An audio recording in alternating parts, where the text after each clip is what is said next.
اجرای لوله کشی فاضلاب زیر سقف. توجه کنید دوستان، سراها و زانوهایی که استفاده میکنین همه 45 درجه باشه.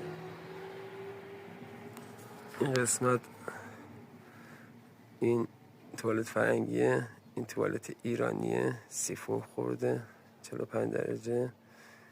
اینجا سراهای کفشور حمام مستر و روشویی.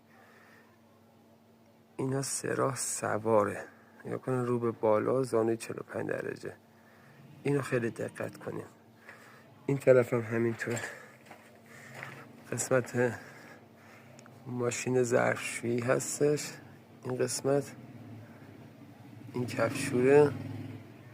این قسمت هم سینک ظرفشوییه که 45 درجه مستقیم میخوره تو 110. این هم ماشین لباسشویی.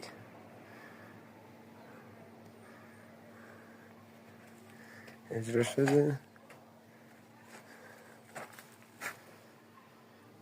تمام.